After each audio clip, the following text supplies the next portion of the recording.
ধর্ষণের মতো ঘটনা ঘটতেছে এবং গুপ্ত হত্যার ঘটনা ঘটতেছে, ডাকাতির ঘটনা ঘটতেছে, চাঁদাবাজির ঘটনা ঘটতেছে, ছিনতাইয়ের ঘটনা ঘটতেছে। আমরা মানুষ বাসা থেকে জীবনটা নিয়ে বের হই, এই জীবনটা নিয়ে বাসায় ফিরতে পারবো কিনা এখন সবাই চিন্তায়, জানমাল নিয়ে চিন্তায়। এটা এখন ন্যাশনাল সিকিউরিটির একটা কনসার্ন হয়ে গেছে। আর আমরা আমাদের স্বরাষ্ট্র উপদেষ্টাকে যখন দেখি সাংবাদিকরা এরকম প্রশ্ন করে, উনি প্রতিবন্ধীর মতো হাসে।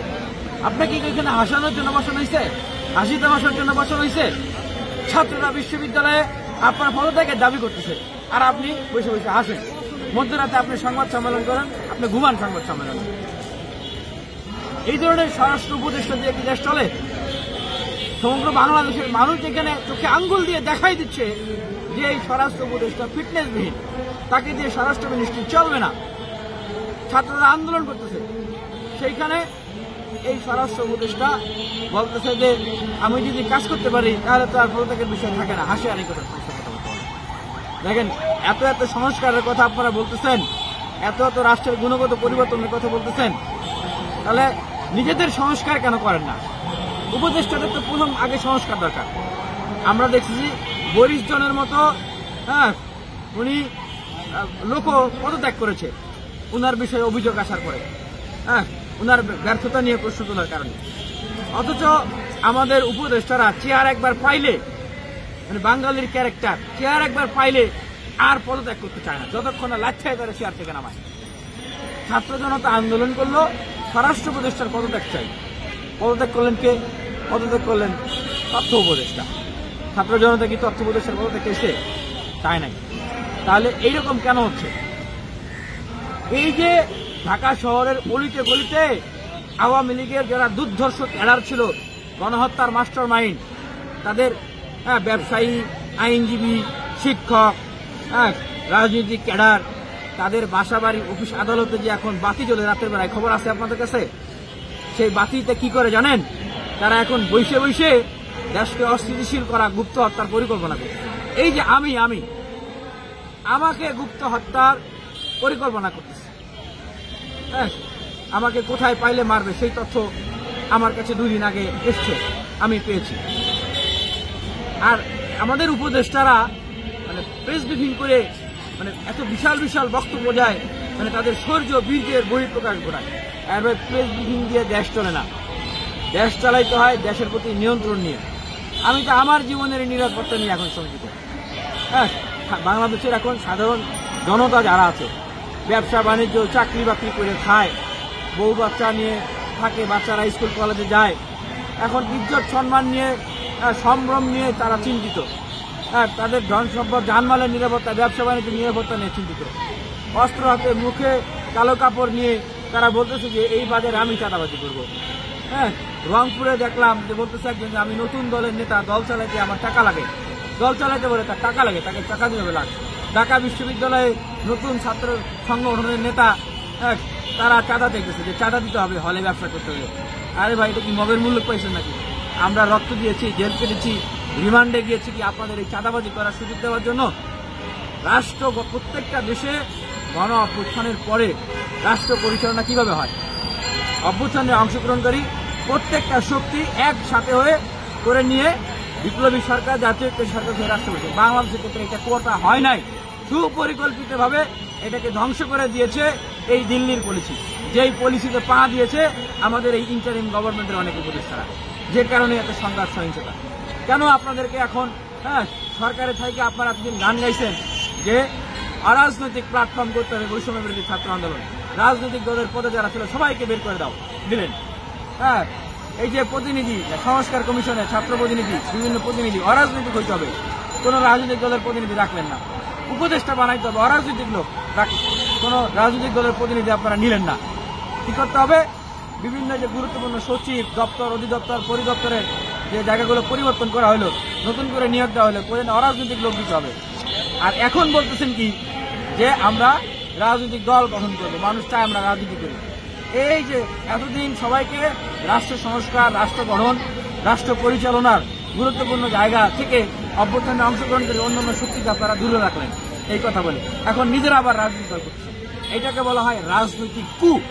আপনারা দেশের জনগণের সাথে প্রতারণা করে, অভ্যুত্থানে অংশগ্রহণ করে, ছাত্রদের সাথে প্রতারণা করে আপনারা রাজনীতি কু করতেছেন, যার ফলাফল দেশ এখন নৈরাজ্যের দিকে যাচ্ছে, রাজনৈতিক অস্থিতিশীলতা তৈরি হচ্ছে, অভ্যুত্থানের শক্তিগুলোর ভিতরে দ্বন্দ্ব তৈরি হয়েছে, সংঘাত তৈরি হয়েছে। আপনারা বসে বসে লেকচার দিতেছেন। কি লেকচার? যে স্বার্থের দ্বন্দ্বের কারণে রাজনৈতিক দলগুলো নিজেরা অভ্যুত্থানে অংশগ্রহণ শক্তিগুলো নিজেরা গন্ডগোল করতেছে। আপনি যে উপদেষ্টা হয়েছেন, মাহফুজ আলম উনি এই কথা বলেছেন পোস্ট দিয়ে। আপনি মাহফুজ আলম উপদেষ্টা হয়েছেন, আপনি কি নিঃস্বার্থভাবে উপদেষ্টা হয়েছেন? আপনি কেন উপদেষ্টা হয়েছেন? আমার উপদেষ্টা বানান। আমি আকাঙ্ক্ষার জায়গা থেকে বলতেছি না যে আমাকে উপদেষ্টা বানান। আমি ওনাদের ভুলগুলো ধরার জন্য বলতেছি। অন্য ছাত্র সংগঠন, ছাত্র নেতারা আন্দোলনের নেতৃত্ব দেয় নাই? অন্য আর দেশের যোগ্য নবীন প্রবীণরা নাই, দেশপ্রেমিক নাই? কেন 24টা মিনিস্ট্রি এখনো খালি রাখছেন? কি এজেন্ডা আপনাদের ভিতরে? দেশের মানুষকে বলেন। দেশকে আপনারা রাজনীতি কু করে একটা গৃহযুদ্ধের দিকে ঠেলে দিচ্ছেন। দেখেন, এখন পর্যন্ত এই সরকার আওয়ামী লীগ রাজনৈতিক কর্মকাণ্ড, জাতীয় পার্টি তাদের দোষদের রাজনৈতিক কর্মকাণ্ডকে নিষিদ্ধ করতে পারে নাই। এখন পর্যন্ত আগামী নির্বাচনে তাদের অংশগ্রহণ নিষিদ্ধ করতে পারে নাই। আমাদের প্রধান উপদেষ্টা কি বললেন? যে আগামী নির্বাচনে আওয়ামী লীগ অংশগ্রহণ করবে কিনা এটা আওয়ামী লীগের সিদ্ধান্ত, এই দায়িত্ব উনি নিতে পারবে না। আওয়ামী লীগের সিদ্ধান্ত মানে কি? হোয়াট ডাজ ইট মিন? এর মানে এটা দিল্লির সিদ্ধান্ত।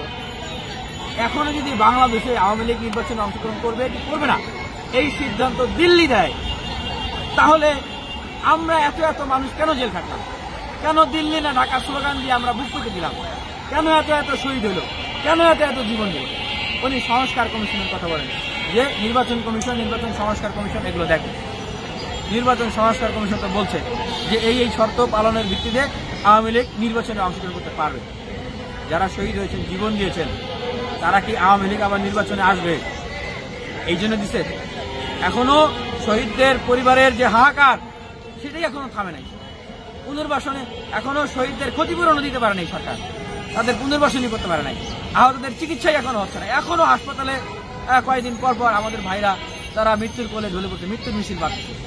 আর ইনারা ক্ষমতাকে আরো দীর্ঘায়িত করার জন্য নতুন করে দল করে কিংস পার্টি বানায় আবার ক্ষমতায় আসার জন্য সকল অভ্যুত্থানের চেতনা, সকল কিছুকে তারা বিক্রি করে দিচ্ছে, চুরমার করে দিচ্ছে। জীবনেও শেখ হাসিনার সাথে আছি, মরণেও শেখ হাসিনার সাথে আছি যেই ব্যবসায়ীরা বলেছিল, তাদের কাছে তারা খাম লেনাদেনা করতেছে, পাবলিকলি ছবিতে আছে। তাদের কাউকে গ্রেফতার করা হচ্ছে না। মাঝে মাঝে চাপ তৈরি হইলে তারা কিছু এই অপারেশন ডেভিধান, অমুক খান এগুলো করে। আপনারা চিহ্নিত কতজন আওয়ামী লীগের ব্যবসায়ী দুর্নীতিবাদকে গ্রেফতার করতে পারছেন? চিহ্নিত কতজন আমলাকে গ্রেফতার করতে পারছেন? চিহ্নিত কতজন আওয়ামী লীগের সন্ত্রাসীকে গ্রেফতার করতে পারছেন? বরঞ্চ উল্টো আমরা দেখতেছি নতুন রাজনৈতিক বন্দোবস্তের কথা বলে আওয়ামী লীগের, ছাত্রলীগের চিহ্নিত, তাদের পরিবারের চিহ্নিত লোকদেরকে পুনর্বাসন করা হচ্ছে। প্রথম দিকে আমরা ভাবছিলাম যে এটা একটা বৃহৎ রাজনৈতিক দল বা উদ্যোগ হলে নতুন কোনো কাজ করতে গেলে ভুল হয় কম বেশি। পরে আমরা দেখলাম যে আরে বাপরে বাপ, মানে আপনি যদি কমিটির তালিকা দেখেন, কমিটির তালিকা দেখবেন যে বিশাল একটা অংশই চিহ্নিত আওয়ামী লীগ, ছাত্রলীগের বা বিভিন্ন মানে নতুন এই যে আরেক দরবেশ, তার এই যে ডিসি কেলেঙ্কারিতে যিনি জড়িত, এবং এই যে 400 কোটি টাকার যে দুর্নীতি সেটাতে সে জড়িত, তার নামে আরো অহরহ অভিযোগ। আগে এক দরবেশ ছিল, এখন নতুন দরবেশ। সেই অভিযুক্ত ব্যক্তিকে তারা তাদের দলের সদস্যপদ দিয়েছে। অথচ ডিসি কাণ্ডে যখন এই তানভীরের, এই দরবেশ তানভীরের নামটা আসে ডিসি কাণ্ডে, তখন কিন্তু সার্জিস, হাসনাত, তাদের বিষয়টাও এখানে সংবাদ মাধ্যমে এসেছিল। তাদের প্রতিনিধি হিসেবে গিয়ে তিনি এই কাজগুলো করতেছেন। সার্জিস, হাসনাত তাদের জায়গা থেকে কিন্তু অস্বীকার করে যে এই লোককে তারা চেনে না। তখন বলছে চেনে না, এখন আবার নিজেদের দলে নিছে। তার মানে কি তখন কি তাহলে চিনত না? অবশ্যই চিনত। না চিনলে হঠাৎ করে তাদেরকে দলে নিল। আরো অনেক অভিযোগ আমরা শুনতেছি, তাদের কাছ থেকে বিভিন্ন ধরনের সুযোগ সুবিধা নেওয়া, বিভিন্ন ধরনের ফ্যাসিলিটি গ্রহণ করা। এইভাবে করে আপনারা এই যে বিটিএম এর হাতে মালিক, যিনি ওই দিন বক্তব্য জীবন শেখ হাসিনার সাথে মরণশীল আছে, তাদের কাছে গিয়ে খাম বিনিময় করা, পাবলিকলি আবার ছবি দেয়, শরমও করে না।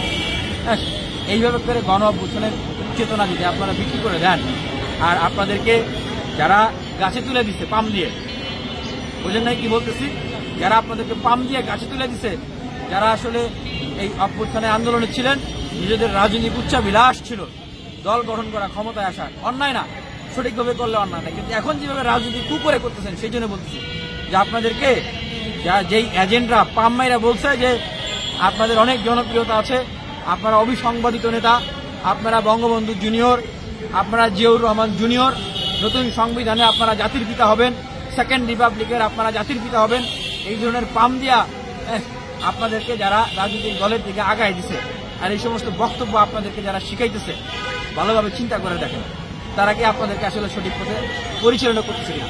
অভ্যুত্থানে যেই শক্তিগুলো অংশগ্রহণ করেছে, প্রত্যেকটা দেশে গণ অভ্যুত্থানের পরে সবাইকে সাথে নিয়ে রাষ্ট্র পরিচালনা করা হয়।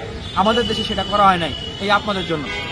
আমরা তো শাহবাগে সোহরাওয়ার্দী উদ্যানে ঢাকা বিশ্ববিদ্যালয়ে অপেক্ষমান ছিলাম, এইখানে বিপ্লবী সরকার হবে। নাহিদ ইসলাম সহ আপনারা কয়েকজন তো বলছিলেন যে ছাত্ররাই কাঠামো ঠিক করে দিবে, অথচ আমরা 2 দিন পরে দেখি আপনারা নিজেরাই সরকারে গেছেন। আপনাদেরকে কারা পাঠাইছে? আমরা কি মিছিল মিটিং করে আপনাদেরকে পাঠাইছি যে ভাই আপনারা সরকারে যান, আপনারা যাইতে চান না, জোর করে পাঠাইছি? আপনারা তো নিজেদের স্বার্থের জন্য আপনারা উপদেষ্টা হইতে গেছেন, সেই স্বার্থ দিয়ে সেটা এখন বুঝতেছি। আবার নিরপেক্ষতার কথা বলেন, নিরপেক্ষতা, অরাজনৈতিক, এই সমস্ত ভাষা বলে বলে রাজনীতি কু করতেছেন। এখন দেখেন এই যে মানে পরিস্থিতি আপনারা ক্রিয়েট করেছেন, এই যে অবস্থা আপনারা ক্রিয়েট করেছেন, এই অবস্থা থেকে উত্তরণ করতে হলে অবশ্যই ছাত্র শক্তিগুলোকে নিয়ে একটা জাতীয় ছাত্র কাউন্সিল, জাতীয় ছাত্র জায়গা তৈরি করতে হবে, রাজনৈতিক দলগুলোকে নিয়ে জাতীয় ঐক্যের জায়গা তৈরি করতে হবে। তা না করা হলে দেশ সামনে আবারও একটা রাজনৈতিক অস্থিতিশীলতা, একটা ক্রাইসিসের ভিতরে আবার প্রতি বিপ্লব হবে। এটা বাস্তব। কারণ এই যে বললাম যে আওয়ামী লীগকে তো এই সরকার নিষিদ্ধ করছে, আগামী নির্বাচনে আসার বিষয়টা নিষিদ্ধ করছে, করে নাই। তাহলে দিল্লি যদি এখনো সিদ্ধান্ত দেয় যে আওয়ামী লীগ আগামী নির্বাচনে আসবে কি আসবে না, তাহলে এই সরকারের উপরে আমরা কিভাবে ভরসা রাখবো, কিভাবে বিশ্বাস রাখবো? এটা তো সম্ভব না। এটাই বলবো যে এই সরকার তাদের নিরপেক্ষতা ইতিমধ্যে হারিয়েছে। সরকারের থেকে কিংস পার্টি গঠন করা, প্রধান উপদেষ্টা নিজেই বললেন যে ছাত্রদেরকে রাজনৈতিক দল গঠন করা আমি সম্মতি দিয়েছি, না হলে অন্যান্য রাজনৈতিক দল আওয়ামী লীগের ক্যাটারে ফিরে আসবে। ছাত্রদের যারা অংশীজন তাদের অনেকে এখনো উপদেষ্টা আছেন, অনেক উপদেষ্টাদের শুনছি তারা নাকি সামনে এসে রাজনৈতিক দল গঠন করবে। তাহলে এটা কি নিরপেক্ষ মানে সরকার থাকে? আবার এনারা রাজনৈতিক দল করতেছেন, এনাদের অংশীজনরা সরকারে, আবার এই সরকারের আন্ডারেই আবার হবে নির্বাচন, আবার এই সরকারই বলে আবার সংস্কার করবে। আচ্ছা, সংস্কারের মূল কথা কি আমাকে বলেন তো? সংস্কারের মূল কথাই তো নিরপেক্ষতা না? মূল কথা তো সাম্য, সমতা, তাই না? একটা নিরপেক্ষ রাষ্ট্র ব্যবস্থা থাকবে, নিরপেক্ষ নির্বাচন ব্যবস্থা থাকবে, সবার প্রতি সমান বিচার হবে, তাই তো? তাহলে এই সরকার যখন একটা গোষ্ঠীকে বিশেষ সুবিধা দিচ্ছে রাজনৈতিক দল তৈরি করার ক্ষেত্রে, তাহলে এই সরকারের নিরপেক্ষতা থাকে, তাহলে ওনারা আবার নিরপেক্ষতার কি সমস্যা করবে? সেই জায়গা নাই। ওনাদের একটা উপায় আছে, এখন সবাইকে সাথে নিয়ে জাতীয় একটি সরকার গঠন করে রাষ্ট্রের ব্যবস্থা একটা গুণগত পরিবর্তন করা, রাষ্ট্রের ব্যবস্থা সংস্কার করা। বাংলাদেশে যত তত্ত্বাবধায়ক সরকার এসেছে তারা কি কেউ সরকার শেষ হওয়ার সাথে সাথেই কি কোনো রাজনৈতিক দলে গিয়েছে? সরকার শেষ হওয়ার সাথে সাথেই এমপি মন্ত্রী ইলেকশন করেছে? করে নাই। কারণ এটা একটা নৈতিকতার মানদণ্ড। আমরা শুরুর দিকে শুনছিলাম, বিবিসি প্রতিবেদনে এসেছিল যে একটা এমন ইন্টারিম গভর্নমেন্টের বিষয়ে অর্ডিন্যান্স জারি করা হবে যেখানে তারা এখন যারা উপদেষ্টা আছে তারা রাজনৈতিক দল গঠন করবে না বা আগামীতে নির্বাচনে অংশগ্রহণ করবে না, এরকম বিষয় থাকবে। সেটা আমরা পরে দেখলাম না। অরাজনৈতিক বলে সরকারের থেকে এনারা যে রাজনৈতিক চিন্তা করতেছে, এইটাই সবচেয়ে মূল কারণ দেশে এই রাজনৈতিক শক্তিগুলোর ভিতরে বিভাজন, দ্বন্দ্ব তৈরি করা, দেশের সরকার থেকে দেশের যে কন্ট্রোল জনবিচ্ছিন্ন হয়ে যাচ্ছে, সরকারটা কন্ট্রোল হারায় ফেলতেছে এবং এই বিশৃঙ্খলাগুলো আস্তে আস্তে আরও বাড়ছে।